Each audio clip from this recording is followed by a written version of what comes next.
As your lecture class on the cell injury topic is already taken, I am here to discuss some important topics of cell injury related to examination.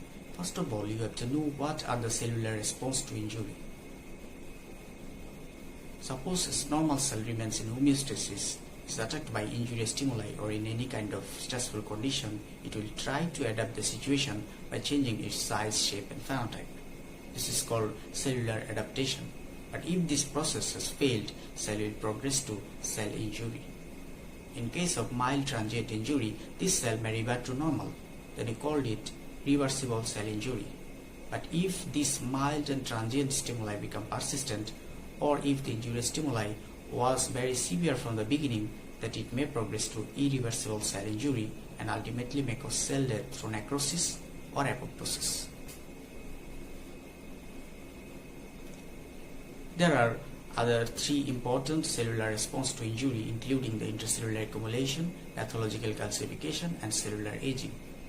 So if you are asked in examination what are the cellular response to injury, you have to say these are cellular adaptation, cellular injury, intracellular accumulation, pathological calcification and cellular aging.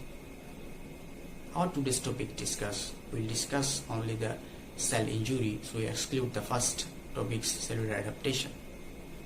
Cell injury is further divided into two types: acute reversible injury and irreversible injury.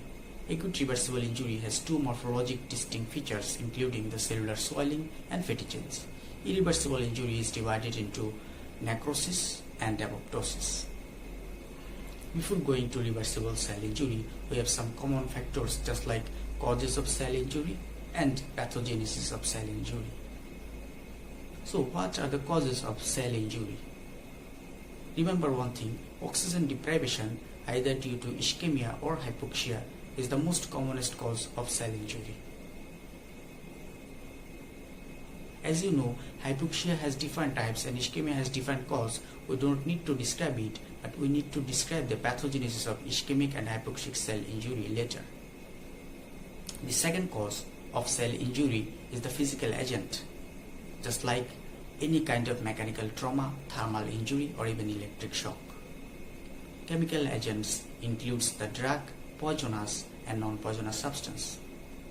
Poisonous substance obviously cause cell injury, just like carbon monoxide and cyanide poisoning.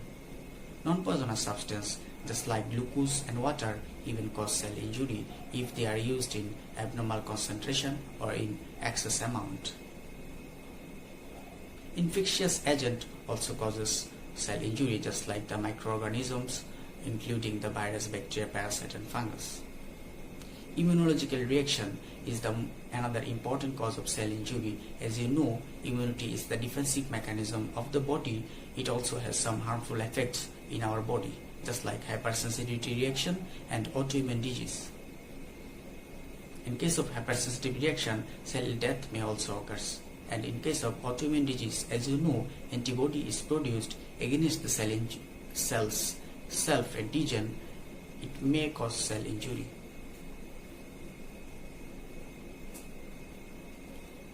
Another important cause of cell injury is genetic error or genetic abnormality, including chromosomal addition or deletion or some inborn error of metabolism.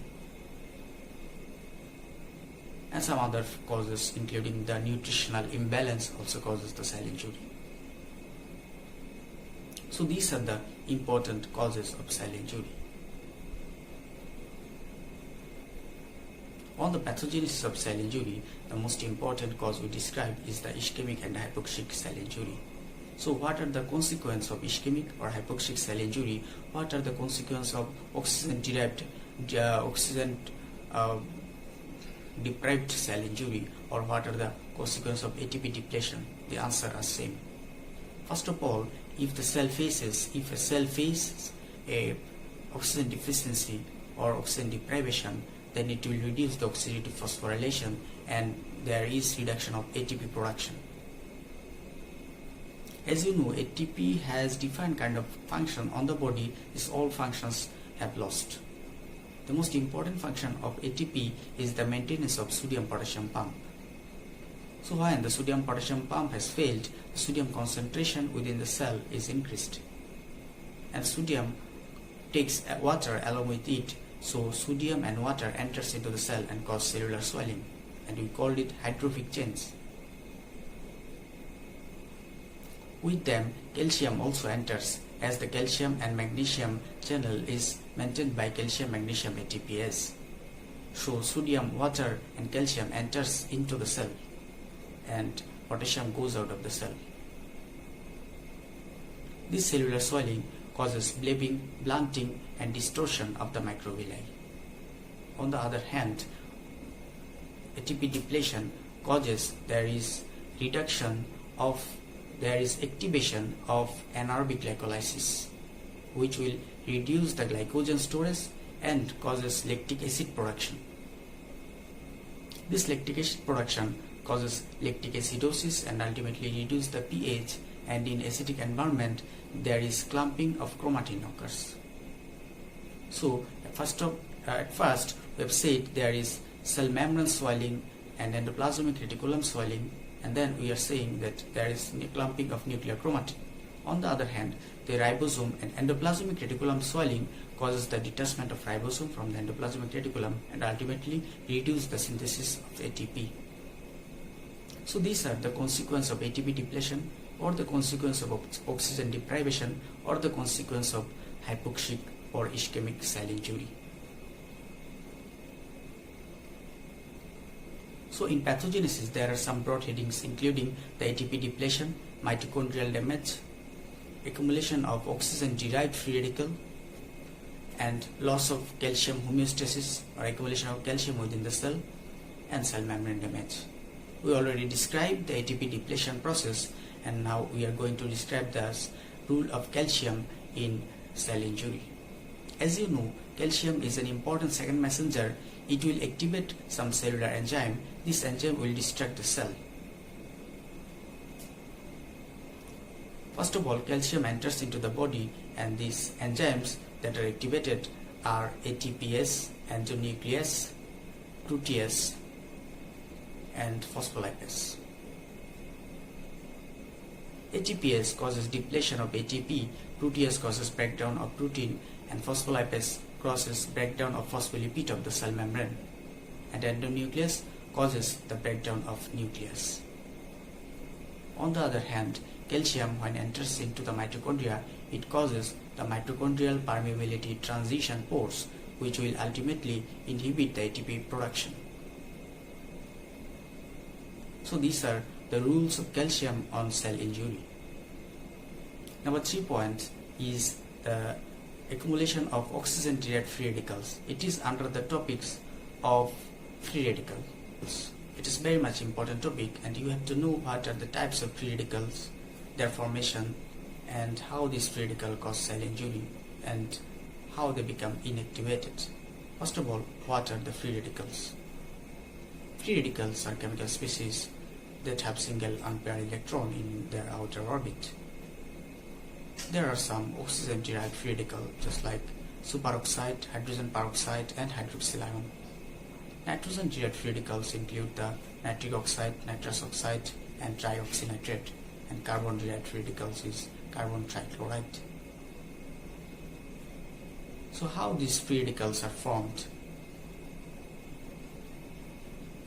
Free radicals are formed through some metabolic process, normal metabolic process in our body, just like oxidation and reduction reaction. They also come from exogenous source, just like ultraviolet ray and X-ray. During inflammation, free radicals can also form from the activated leukocytes through rapid burst of reactive oxygen species. And there are some other molecules just like iron and copper that causes free radical formation. Another important source is nitric oxide. The next question is how this free radical causes cell injury. Remember, these 3 broad headings includes the lipid peroxidation of membrane, enzymatic modification of protein, and lesions in DNA. These free radicals affects the double bond of fatty acids of the cell membrane and the organelle membrane and cause the breakdown of cell membrane and organelle membrane. This is called lipid peroxidation of the membrane.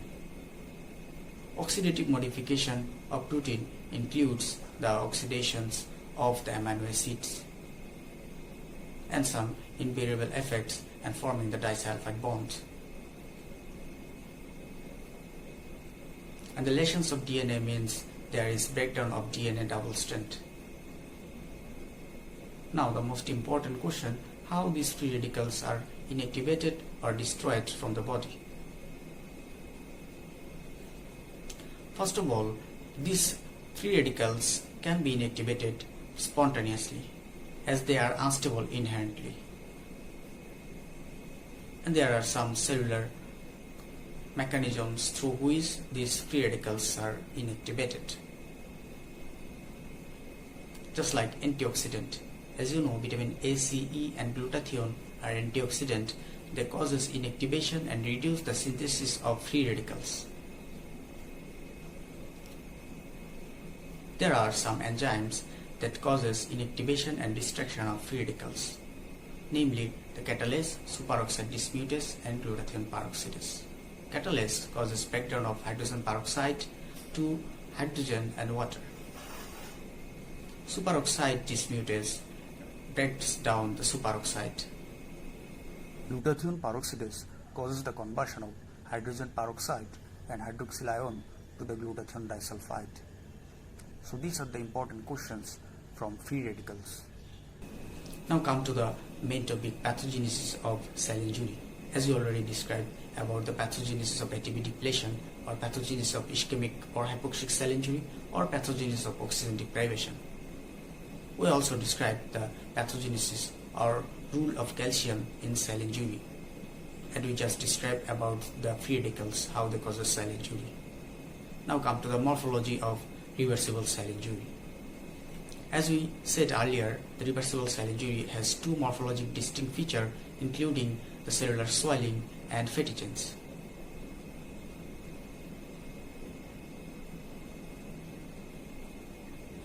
But this reversible cell injury some alter structural changes within the cell membrane, mitochondria, endoplasmic reticulum and the nucleus.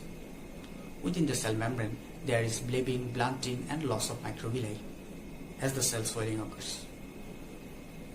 Within the mitochondria, mitochondrial swelling occurs and there are some amorphous densities collected within the mitochondria. Within the endoplasmic reticulum, the endoplasmic reticulum swelling occurs and detachment of the ribosome.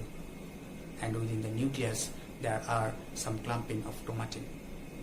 Remember one thing, the nuclear changes are more specific in irreversible cell injury, and the cell membrane is ruptured in irreversible cell injury. These are the morphology of reversible cell injury, and we will discuss about the irreversible cell injury later.